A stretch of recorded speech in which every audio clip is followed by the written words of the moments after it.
Salama, family and friends. This is Judah. Second Baruch, chapter 27, the 12 parts explained. I know that y'all have noticed all the chaos, not just in one region, but all over the world. It's all here in Second Baruch. Baruch is not the easiest book to understand.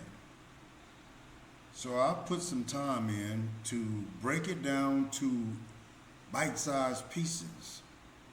Not just so it's easier for you to understand, but easier for you to see. So I broke this down into these small bite-sized pieces so that you can see what's going on around you, why it's going on, and what it all means. So let's get started.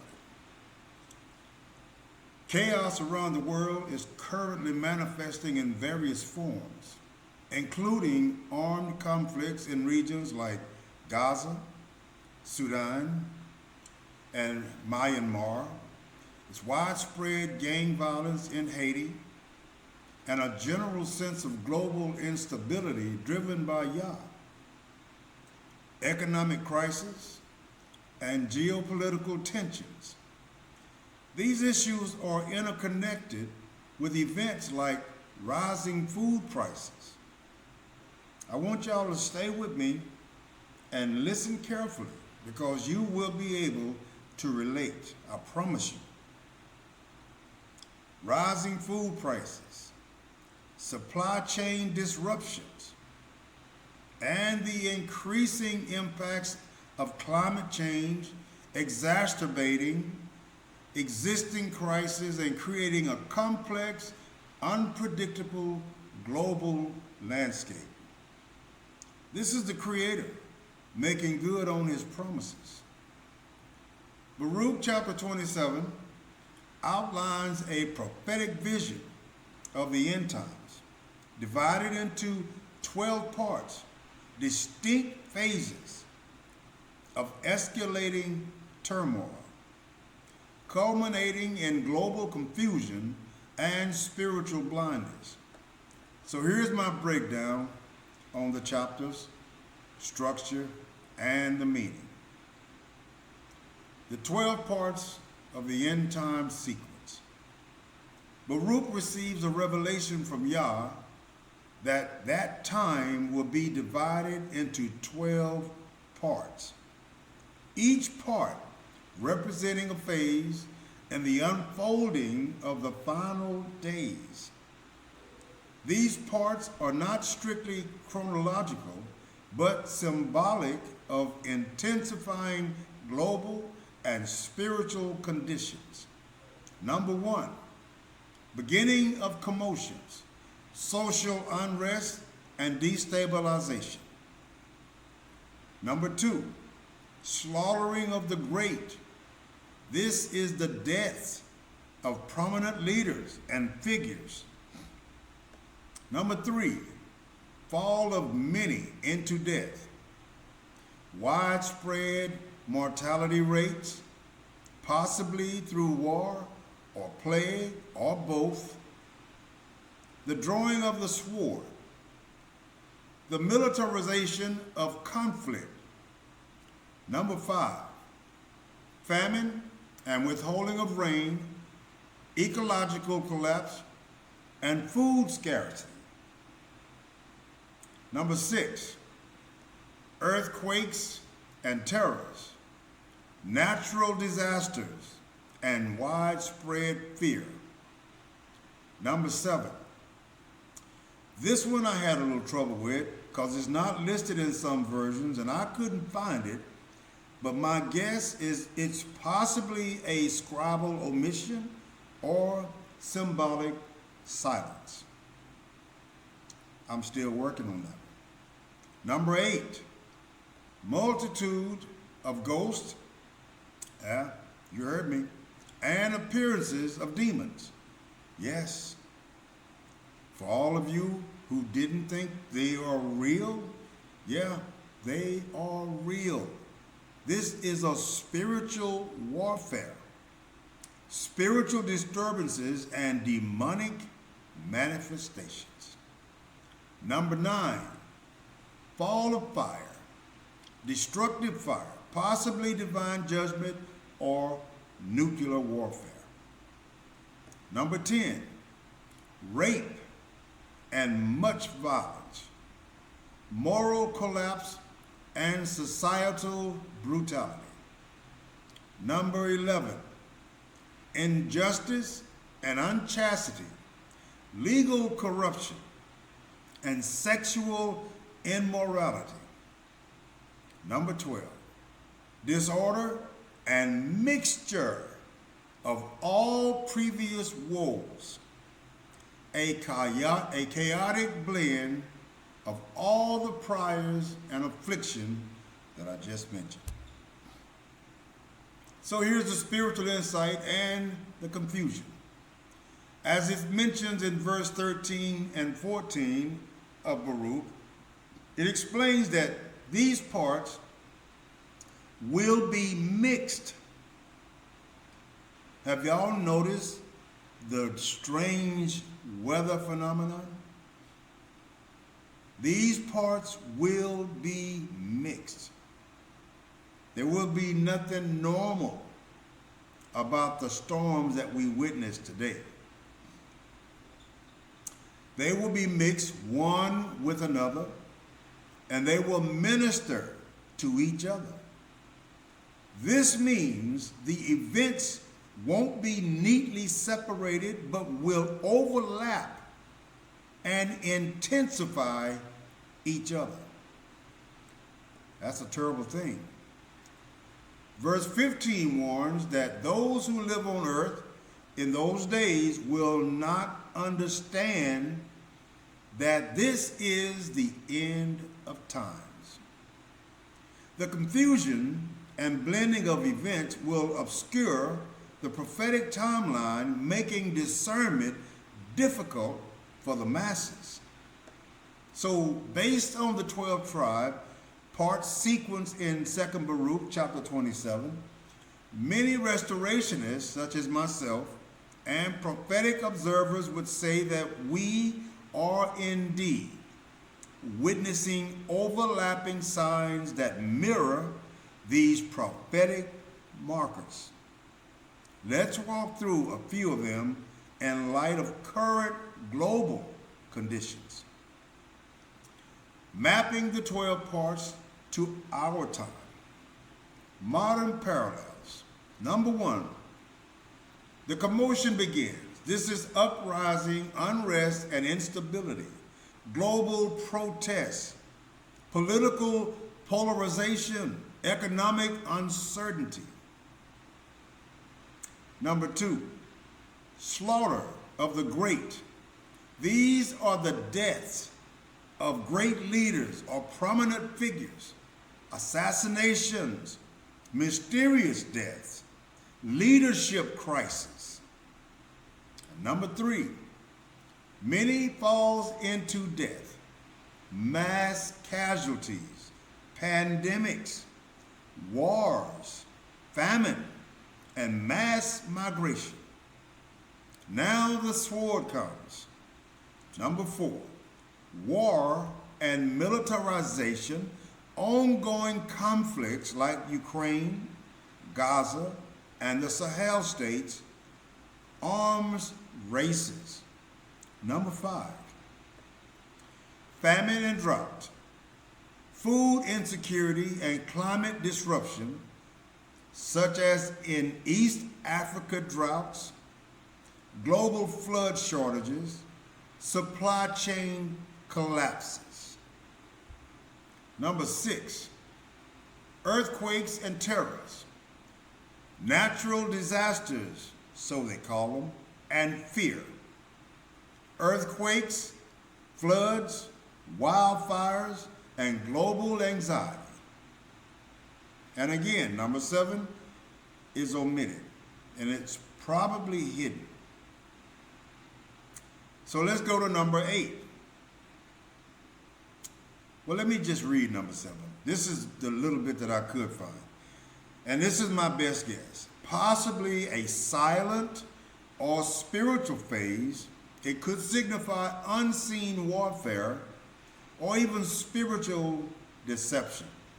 That was my best shot at that. Number 8, ghosts and demons, spiritual confusion and deception. There is a rise in occultism, the AI deceptions, all the false doctrines. Number 9, fire from heaven, destructive judgment, wildfires, meteor threats, advanced weaponry, and divine signs. Now, I've noticed these things. I'm hoping you do too. Number 10, rape and violence, moral collapse, human trafficking, gender-based violence, and lawlessness. I know y'all seen this. Y'all heard, I hope you heard, a few years ago when Biden was in office, there was a line of buses. This was after midnight. This was right at the White House. There was film capture of many children being led out to buses. Why was all these children in the White House? Number 11, injustice and unchastity, legal corruption and moral decay, exploitation, normalized immorality, systemic injustice. Number 12, a mixture of all that, total chaos and confusion, overlapping crisis, spiritual blindness, and global disorientation. So what is Baruch chapter 27 actually saying? It's a prophetic warning from Yah to Baruch about what will happen before the final judgment. Yah says the end times will be broken into 12 stages, like chapters in a book. Each stage brings more trouble, and they all mix together in the end. The 12 stages in simple language, here's how I explain each part. Number 1, big problem starts. People feel unrest. Things stop working smoothly. Number 2, important people die. Leaders, rulers, or famous people are taken down. I want y'all to think about this as I say it. Number 3, many people will die in wars, disease, or disasters that cause mass death. Number 4, war spreads, nations fight, weapons are everywhere. Number 5, food runs out, crops fail, rain stops, and hunger grows. Number 6, the earth shakes, natural disasters like earthquakes and floods. Number 7, silent stage, possibly hidden, spiritual warfare or confusion. Number 8, spirits and demons will appear. People will see strange things. Spiritual deception increases. Number 9, fire falls, destruction from above, maybe war or divine judgment. It will be one of the two.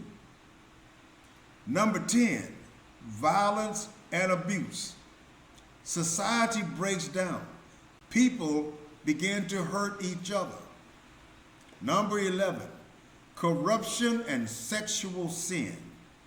Justice completely disappears. Immorality will spread like wildfire. Number 12, everything will mix together. All of the problems will happen at once, and people will be confused. So are we living in this time right now? Yes. Many of these signs are happening right now. Wars in many places, Ukraine, Gaza, Sahel, droughts and floods across Africa, food prices rising, hunger increasing, spiritual confusion and false teachings, violence, injustice, and moral collapse. People don't realize these are signs of the end. Just like Baruch was told.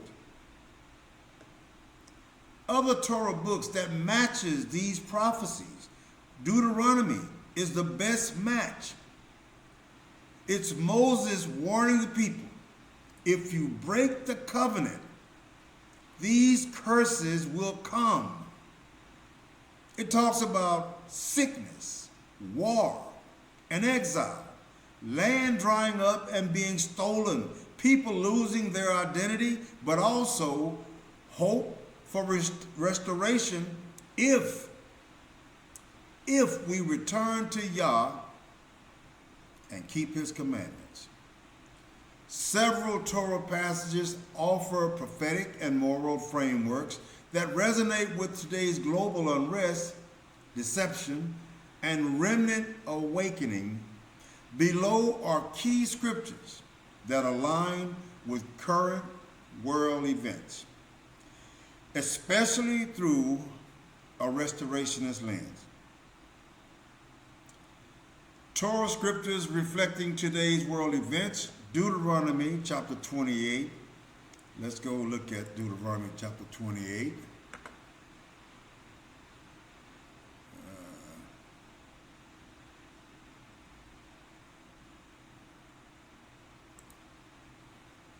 Deuteronomy, I'm not going to read it all.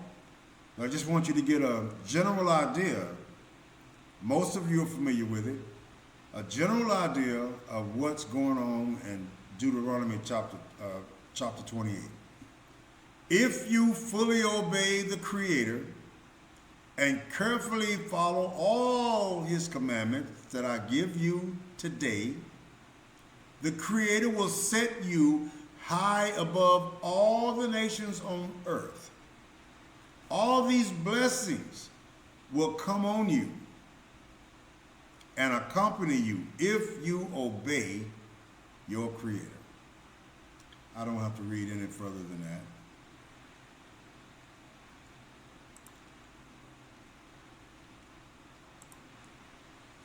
So, global turmoil and scattered identity. Deuteronomy chapter 28. Verses 15 to 68 describe curses that would fall upon Israel for disobedience, economic collapse, disease, confusion, and scattering among the nations. Relevance today, these verses mirror global instability. That's what you're seeing. Inflation, plagues, and the dislocation of ancestral people, us. The remnant awakening in Africa and beyond reflects the reversal of this scattering. Number 2, Genesis chapter 15, verse 13 to 14, the 400-year affliction and the Exodus. Know for certain that your seed will be strangers in a land that's not theirs, and afterward they shall come out with great substance. That's reparations, y'all. Relevance today, many interpret this as a prophetic marker for the descendants of enslaved Israelites in the Americas. With 2019 to 2020,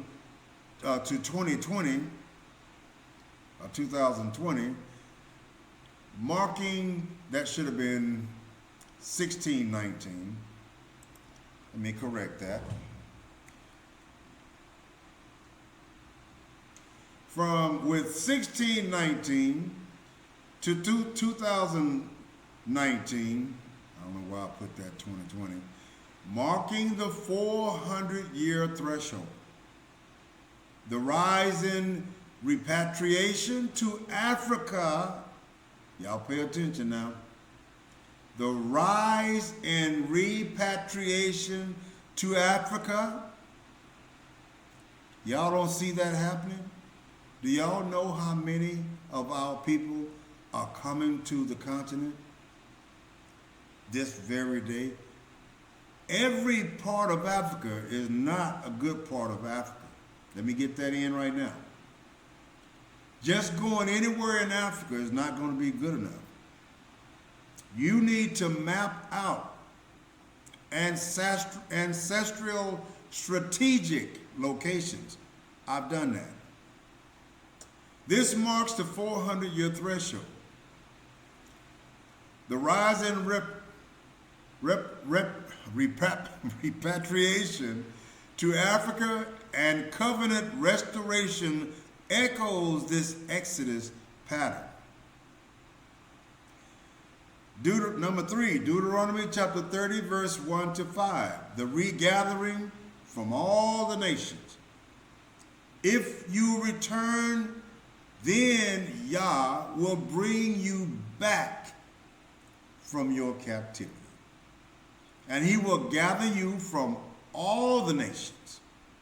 How is that relevant today? This speaks directly to the restorationist movement. That's what we're doing.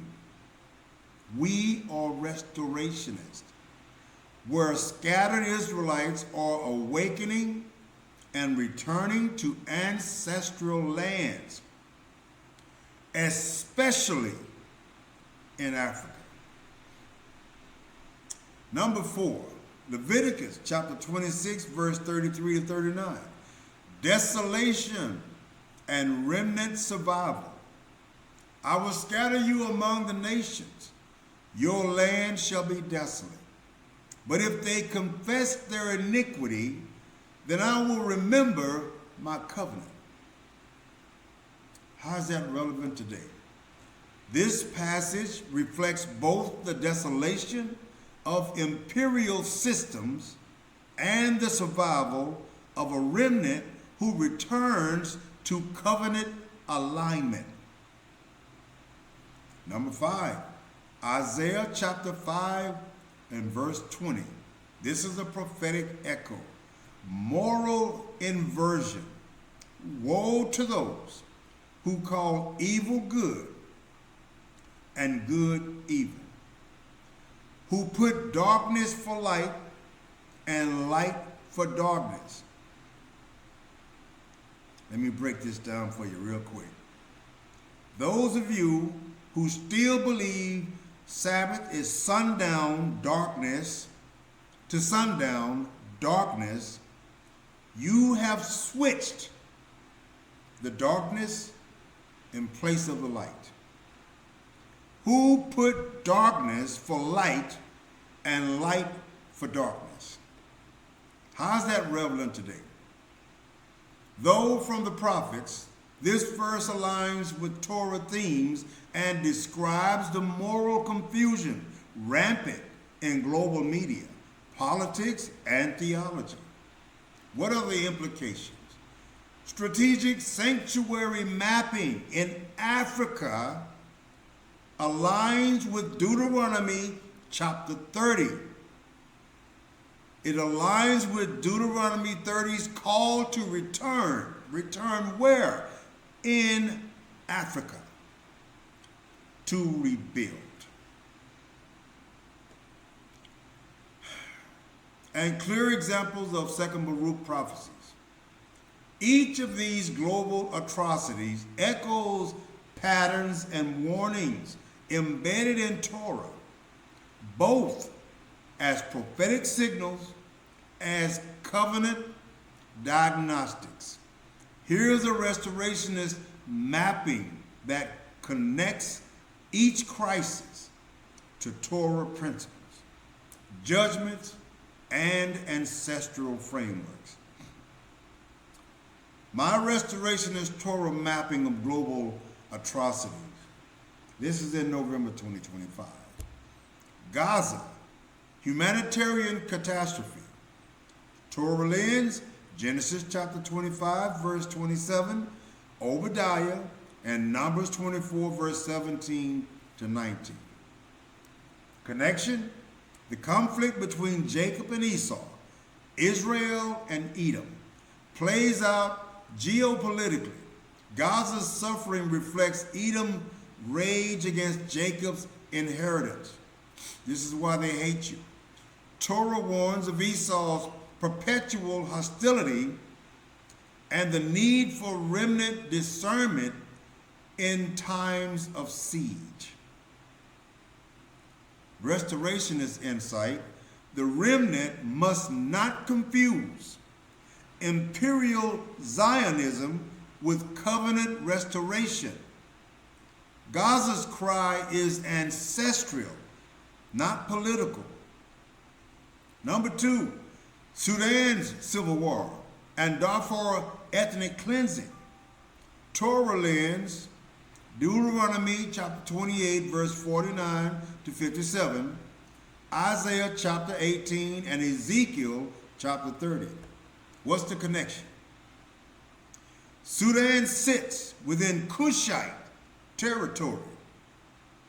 Torah warns that when covenant is broken, nations will devour their own flesh. The brutality in Darfur reflects curses of siege, famine, and internal collapse. Restoration is insight. Cush is not forgotten. The remnant must activate sanctuary zones and prophetic shields. Where? In East Africa. Number three, Haiti's collapse into gang rule. Torah lens, Leviticus chapter 26, verse 33 to 39, Deuteronomy chapter 28, verse 64 to 68. What's the connection? Haiti, a nation born of resistance, now suffers diaspora-level curses, scattered, enslaved, and devoured by lawlessness. Torah foretells that without covenant, even liberation turns to chaos. Restorationist insight, Haiti's cry is ancestral. The remnant must discern between rebellion and restoration. Number four, Myanmar's military brutality. Torah lens, Exodus chapter 1, verses 8 to 14. Isaiah chapter 10, verses 1 to 4. What's the connection? Like Pharaoh, Myanmar junta enslaves and exterminates. Torah condemns rulers who decree oppression and crush the poor. Restorationist insight. The remnant must expose imperial systems that masquerade as order. Exodus patterns are repeating. Number five, Congo's resource-driven genocide. Torah's lens, Genesis chapter 4, verses 10 to 12. Deuteronomy chapter 27, verse 24 to 25. What's the connection? Blood cries from the ground. Congo's minerals are soaked in innocent blood. And Torah declares curses on those who shed blood for gain. What is the restorationist insight? Congo is a prophetic mirror. The remnant must restore righteousness, stewardship, and expose global theft. Number 6, Yemen's starvation crisis. Torah lens. Lamentations chapter 4 verses 9 to 10. Deuteronomy chapter 28 verse 53 to 57. What's the connection? The famine is a covenant diagnostic. Torah warns that siege and economic collapse will lead to unspeakable suffering. What's the restorationist insight? Yemen's agony is a signal. The remnant must activate Joseph's protocols, storehouses, grain grids, and mercy shields. Number 7, climate apartheid in the global south. The Torah lens in Genesis chapter 1 verses 28 to 30, Leviticus chapter 25 verses Isaiah chapter 24, What's the connection? Torah mandates land rest, equitable stewardship, and jubilee release. Climate injustice violates these laws, triggering ecological collapse. That's the reason you see all of this chaos around you. That's the reason for the crazy weather. All of these laws are being broken continually.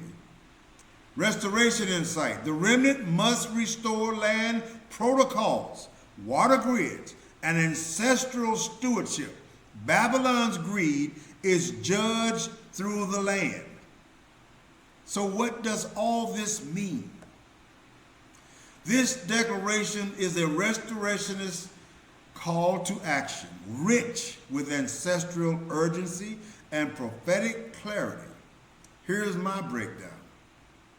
Number 1, the remnant must restore land protocols. Respect the land. Remnant refers to the surviving covenant, aligned seed, those who have not bowed to imperial systems. Land protocols are ancestral laws and rhythms governing how land is honored, cultivated, rested, and shared. This includes sabbatical cycles, tribal inheritance boundaries, forbidden mixtures. Let me emphasize on that. Forbidden mixtures.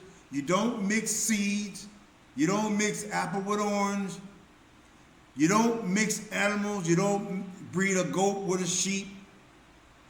And your garments. You don't wear linen with cotton. You don't wear silk with linen. If you wear cotton, you wear all cotton. If you wear linen, you wear all linen.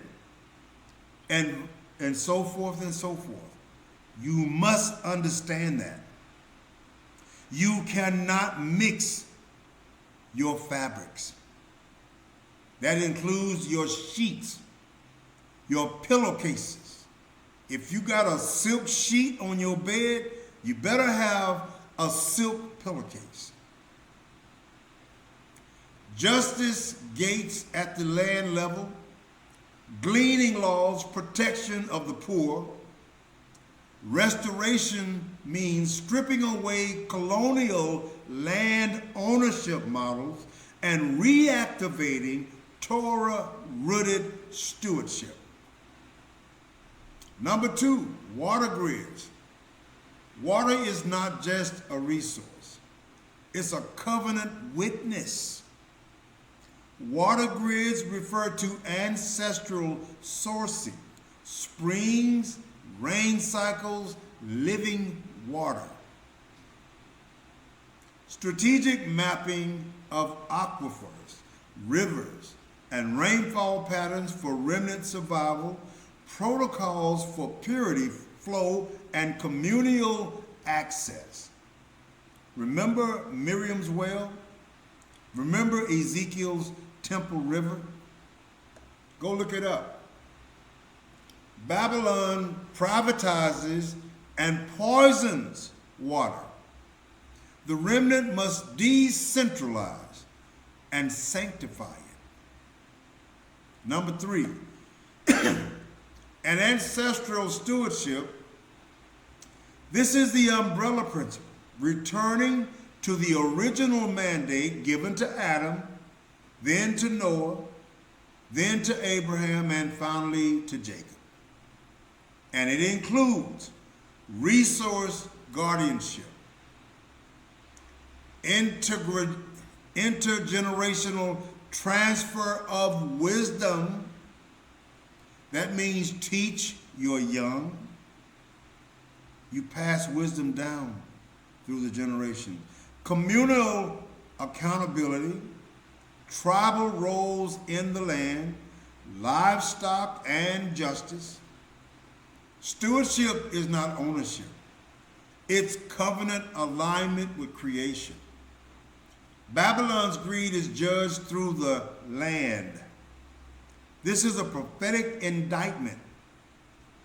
Babylon, the imperial system, is judged not just by its idols or wars, but by how it violates the land. Extractive mining, monoculture, deforestation and displacement, land grabs, zoning laws, and false borders. All of these things, y'all, is contributing to what you see happening today. Pollution, drought engineering, and climate manipulation. Yeah, that's a real thing.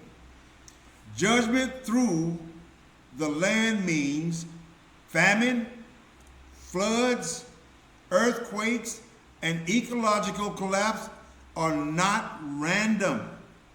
They are covenant responses.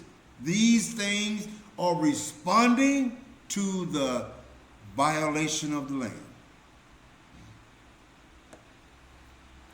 The land itself testifies against Babylon's greed. See Leviticus chapter 18, verse 25, and Isaiah chapter 24, verses 4 to 6.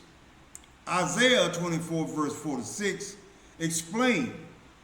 Isaiah declares that the earth itself mourns and withers because its inhabitants have violated divine laws, triggering a covenantal curse that scorches the land and leaves few survivors. My restorationist breakdown of Isaiah 24, verse 4 to 6. This passage is a prophetic indictment against global rebellion and ecological desecration. It aligns perfectly with your teaching grid on land protocols and covenant stewardship. Verse 4, the earth mourns and withers. Earth and world are not just poetic. They represent both physical land and societal systems. The heights of the people. This refers to the elites, the rulers, and those that are in high positions. Even they will not be spared. This is a land-level lamentation. The soil, the atmosphere, and the social order are all collapsing. Verse 5, the earth is defiled under its inhabitants. 3 charges are listed. Transgress the laws, rejecting Torah boundaries. Number 2, violated the statutes, ignoring divine instruction. Number 3, broken the everlasting covenant, severing ancestral alignment. That's what happened when they took us as slaves. They severed our ancestral alignment. We lost the Sabbath day. We lost the equinox and the meaning. We lost culture. We lost identity. We lost heritage. We lost food laws. We lost everything. And we ended up walking out with colonial names. You need to change those too. This is a covenantal breach, not just a moral failure. The land responds to spiritual rebellion. The land responds to rebellion. Verse 6, therefore, a curse devours the earth. The curse is not metaphorical. It's ecological, agricultural, and societal. Few men are left. Signals depopulation, exile, or death, judgment through famine, war, or environmental collapse. This echoes Leviticus 26 and Deuteronomy 28, where covenant violations leads to land desolation. Why don't we hear about these catastrophes? When you hear a hurricane hit Jamaica, or this happened in China, or this happened in Florida, or this happened in North Carolina, you never get the full story. They're keeping the worst of the worst from us. There is a growing concern that governments and global elites often downplay or delay disclosure of catastrophic risk, especially those that challenge political, economic, or ideological stability. They hide this stuff from us. What don't they hide from us? Here's what's happening behind the veil. Why catastrophes are hidden or downplayed. Political short-termism. Most governments operate on election cycles, which discourages long-term planning for global catastrophic risk like climate collapse, engineered pandemics, or AI threats. Fear of panic or destabilization. Authorities may withhold full disclosure to avoid mass unrest. Economic collapse or loss of control. Lack of imagination and expertise. Many policymakers struggle to grasp the scale or complexity of GCRs. This leads to tunnel vision and reactive, not proactive, governance. Elite detachment. These studies show a legitimacy gap between elites and citizens. Elites often trust global governance structures more than the public does, which can lead to dismissing grassroots concerns as irrational or conspiratorial. Examples of conceal or minimize risk. Climate tipping points. While climate change is acknowledged, the irreversible threshold, like permafrost melt, ocean current collapse, are rarely ever discussed in mainstream policy. Biosecurity threats, engineered pandemics, and lab leaks are often treated as fringe concerns, despite their high-risk potential. AI and nuclear risk, this is a big one. These are frequently framed as future hypotheticals, even though experts warn they are present and they are accelerating. Imagine AI deciding to flip a nuclear bomb switch. Implications for the remnant. This aligns with prophetic discernment. The concealment of global collapse is not just political, it's spiritual. The remnant must not wait for official warnings. Instead, they should be mapping sanctuary zones with urgency, especially in regions like Tanzania, where ancestral alignment and natural resilience intersect. And don't get confused. I know you've heard about what happened here in Tanzania, but you got to understand something. When the Creator tells you to go somewhere, it don't matter how bad it is. If He tells you to go to a certain place, it doesn't matter what's going on there, because He promised to do what? Protect you that are in that land. You need to be careful. Don't mingle. Don't try to make too many friends out there. You do what's necessary to survive and stay quiet. Translate scientific data into visual scrolls that awaken the remnant to hidden threats: oceanic current shifts, mineral depletion.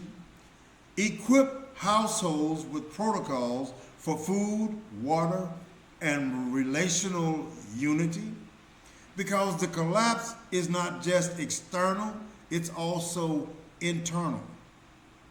The most hidden catastrophes today are concentrated right here in Africa, especially in regions facing drought, hunger, displacement, and climate collapse.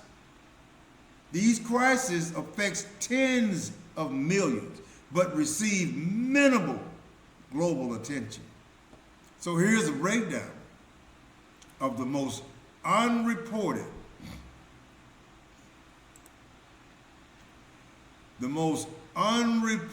disaster zones as of 2024 and 2025. Top 10 hidden catastrophe zones according to CARE International's crisis reports in 2024. Angola, worst drought in 40 plus years. 2.2 million people face food insecurity. Central African Republic, ongoing violent conflict, 1 in 5 people displaced. Madagascar, extreme poverty and hunger worsened by cyclones, floods, and drought. Burkina Faso, acute hunger affecting 2.7 million people. Burundi, 52% of children under 5 chronically malnourished. Mozambique, 2.8 million people lack sufficient food. Cameroon, 60% of population without access to clean water. Malawi, 40% of population facing extreme food shortages. Zambia, 9.8 million affected by drought. Niger, 4.5 million people in need of humanitarian aid. Why these crises are hidden? Media bias toward Western or dramatic events, pop culture, and high-profile conflicts like Gaza, Ukraine dominate the headlines, while African catastrophes are sidelined. Geopolitical neglect. These regions lack strategic interest for global powers, leading to minimal coverage and aid. Colonial residue, the suffering of African populations, is often normalized or dismissed in the global narratives. So the restorationist activation strategy would be, these zones are not just humanitarian flashpoints, They are prophetic indicators. Judgment starts in the house of Israel. Ezekiel chapter 9 is not just a spiritual warning, it's a geographic and tribal activation. In restorationist context, this means what house of Israel means in restoration terms, not just spiritual Israel. This refers to the literal descendants of Jacob. There is no spiritual Israel. The 12 tribes, not a metaphorical church or a spiritualized body, scattered remnant. The house of Israel is dispersed globally. The house of Israel is dispersed globally, but certain regions hold concentrated remnants. That's right. They're here, and they don't know who they are. With ancestral ties and prophetic significance. Does that include Africa? Absolutely. And especially in certain regions, which are East Africa, Tanzania, Kenya, and Uganda. These, believe it or not, are sanctuary zones with ancestral residents, especially for those returning from diaspora. Dar es Salaam, where I am, is a strategic node in this gathering. West Africa, Nigeria, Ghana, Cameroon, many tribes here carry direct lineage to the house of Israel, and they don't know it, especially throughout the transatlantic slave trade routes. Southern Africa, Zambia, Zimbabwe, South Africa, these regions hold remnants and prophetic tensions, but refuge and resistance. Ethiopia, long recognized for its ancient Israelites connection, especially through the Beta Israel community. So what does judgment actually look like? Exposure of false coverings, places where the remnant has settled but adopted imperial overlays, they will face correction. Activation of covenant protocols, regions where the remnant is waking up will experience both protection and purification. The household accountability, as I've noted in my own protocols, judgment starts with relational alignment, resource stewardship, and unity, not just national events. Now here's some strategic implications for you. My work in Dar es Salaam, which is mapping sanctuary zones, I know every place in this continent that is considered a safe zone for diasporas.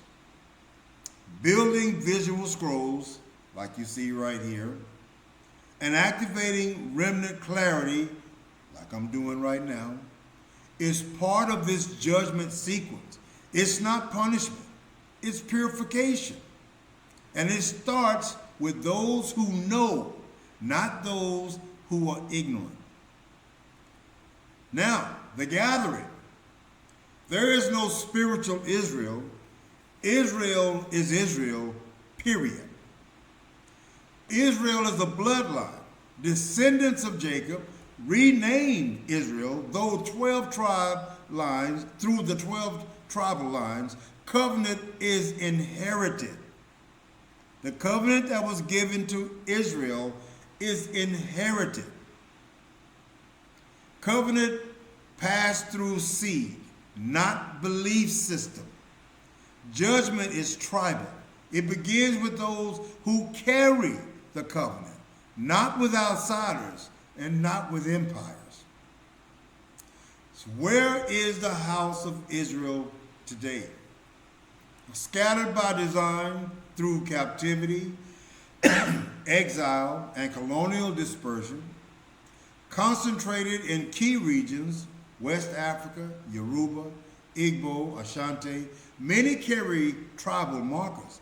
East Africa, Tanzania, Kenya, Uganda, these are sanctuary zones for return and activation.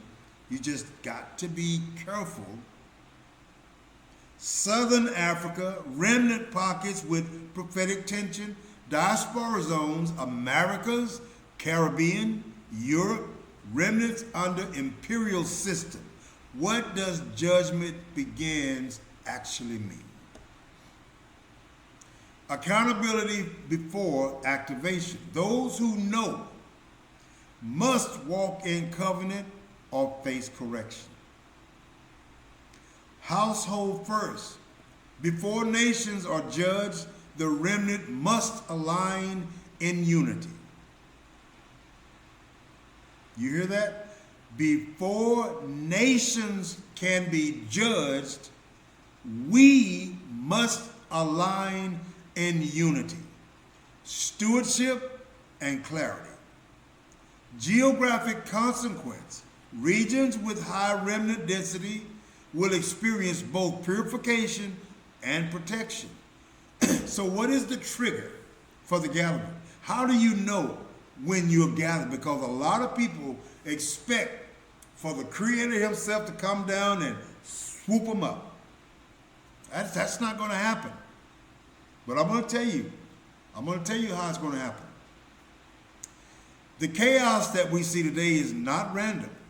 It's a prophetic mechanism to trigger, purify, and gather the remnant of the house of Israel. Here's how the pattern unfolds. Global chaos as a prophetic trigger. Current global events, wars, natural disasters, economic collapse, and social unrest, these are not isolated. They are designed disruptions that expose false coverings, religious, political, and economic. They shake the comfort zones that keep the remnant entangled in Babylonian systems, and they force migration and realignment toward covenant zones here, an ancestral identity. As one prophetic analyst put it, the signs aren't there to scare us. They're there to show us we're getting closer to our destination. Scriptural pattern of gathering through the shaking. The prophets consistently link chaos with gathering or regathering. Isaiah chapter 11, verse 11 to 12. Yah will gather the remnant from the four corners of the earth after global upheaval. I want y'all to understand what it is you're looking at. Because a lot of people are in fear when they should be holding their hands up in praise. So let me read that again.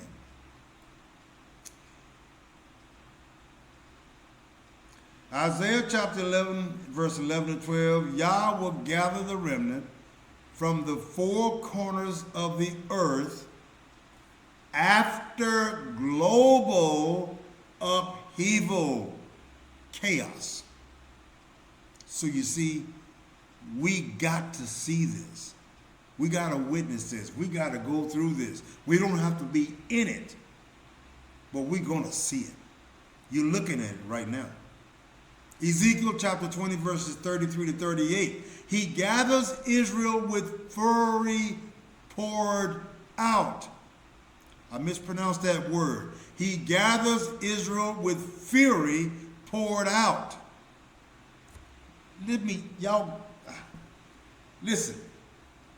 He gathers Israel with fury. You know what that means? Poured out. That means all of this chaotic, destructive, all of this stuff that scares the people, the shaking of the earth. Listen, this is the reason. This is him gathering you. He says, from the four corners of the earth, after global upheaval. And in Ezekiel 20, verse 33 to 38, listen, he gathers Israel with his fury poured out, purging rebels in the wilderness. Jeremiah 16, verse 14 to 16. First comes judgment, then the hunters. Now, this is how y'all going to get out. This is how you're going to get out.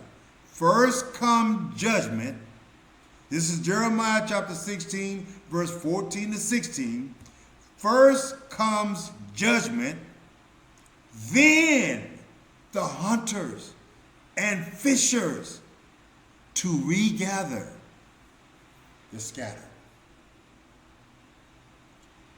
Y'all got an awesome father. Jeremiah chapter 16, verse 14 to 16 describes a future even greater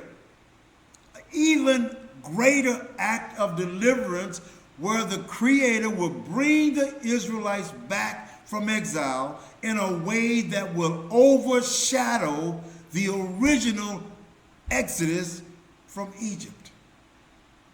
The passage explains that Yah will use fishers and hunters to gather his scattered people from the north and all the lands where they were driven, returning them to the land he gave to their ancestors. This is a prophecy of hope and restoration.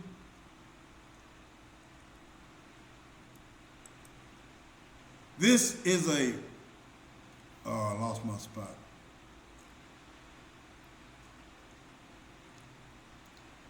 This is a prophecy of hope and restoration that is connected to Yah, his power and his justice. For better understanding, Jeremiah chapter 16, verse 14 to 16, this is prophetic promises of a future regathering of Israel from global exile, surpassing even the Exodus.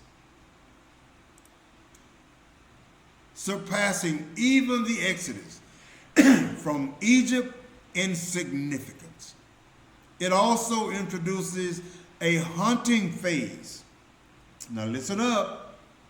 It introduces a hunting phase where Yah's agents will seek out the scattered remnant from every hiding place. This is not a peaceful cruise home, y'all. It's a refiner's fire.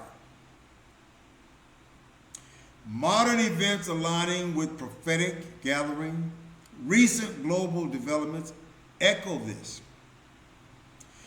Geopolitical tensions in Israel and surrounding nations, mass migration, displacement, especially of African descendants, economic collapse, and food insecurity pushing people to seek alternative systems, natural disasters disrupting imperial infrastructures and forcing relocations. These are not just signs, y'all. They are tools of regathering biblically. Now this is for the remnant. What to do now? Discern the shaking.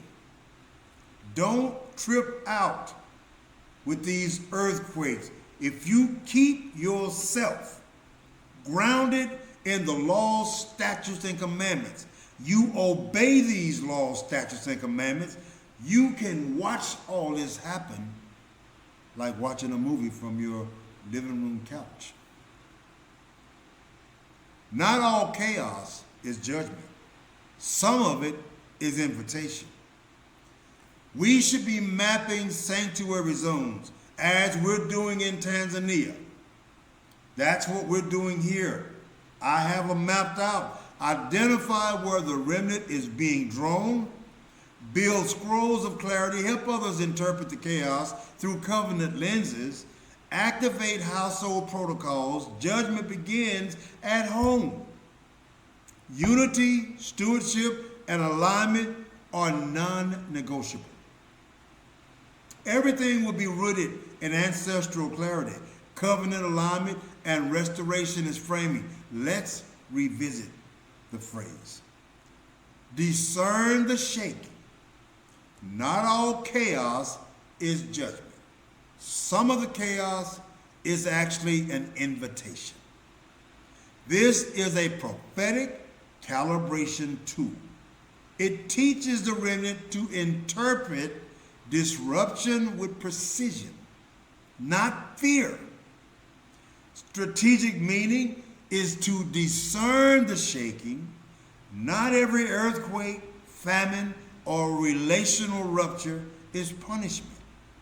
Some are divine signals, calling the remnant to reposition, activate, or separate. So not all chaos is judgment. Chaos can be a reset, like the tohu vavohu before creation. The earth was void without form. A migration trigger like the famine that moved Abraham. A refining fire like the exile that purified Judah. Judgment is real, but not all shaking is punitive. Some of it is invitation. Yah uses disruption to invite the remnant into new territory, into deeper covenant, into strategic activation.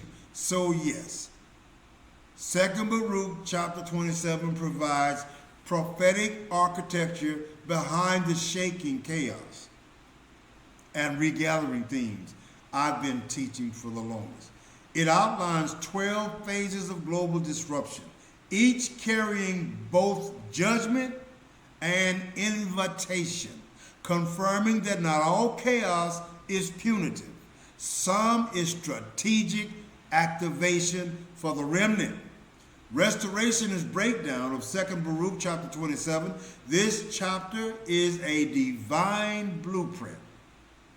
It divides time into 12 parts, each unleashing a specific form of disruption. These are not random. They are appointed, interwoven, and designed to awaken discernment among those who understand. 12 appointed shakings. Number 1, the beginning of commotions, the initial destabilization, invitation to reposition. Number 2, slaying of the great ones, fall of the elites, judgment on imperial systems. Number 3, death of many, population collapse, purification of the remnant, part disruption type, sending of the sword, war and conflict, tribal separation, famine and withholding. Famine and withholding of rain, ecological judgment, return to land protocol. You want to solve that problem? Go back to the land protocols. Number 6, earthquakes and terrors. Land leveling, shaking sanctuary zones must be mapped. Number 8, specters and attacks of Shedom. Spiritual warfare, discernment and sealing needed. Number 9, fall of fire, environmental collapse, judgment and refinement. Number 10, rapine and oppression. Raping, sorry about that. Wow. Man, I'm messing up. Raping and oppression, imperial violence, remnant must decentralize. Number 11, wickedness and unchastity, household protocols must be restored. What does that mean? Check this out. Husbands, wives, listen to me. Wives, If you don't respect your husband's leadership role, his authority, you got a problem. Husband, if you don't understand how respecting your wife, lead by example, you got a problem. If both of you are out of either one of these orders, you both got a problem. Your household protocols need to be restored. In other words, you got to be in your place. You were given a place. He was given a place. Stay in your lane. This is important. Number 12, mingling of all of the above. This is the final convergence. Remnant must walk in clarity. Now, note, part 7 is missing in the preserved text, possibly symbolizing that it's hidden or unspoken judgment. I don't know. I did everything I could to find it. Strategic alignment with my teachings, discern the shaking of Baruch 27 confirms that each shaking is appointed and interwoven. The remnant must interpret them with precision. Again, not all chaos is judgment. Some parts, like commotions or famine, are actually invitations to activate protocols, not just for punishment. Some is invitation. The chapter ends by saying, those who understand shall be wise. This is a call to remnant discernment and strategic response. I hope this helps you understand what's happening in 2nd Baruch, chapter 27. I hope that you can look out now and you understand what it is that you see, whether it's weather, political, or any other event that's out of place. Now you know why. Shalom.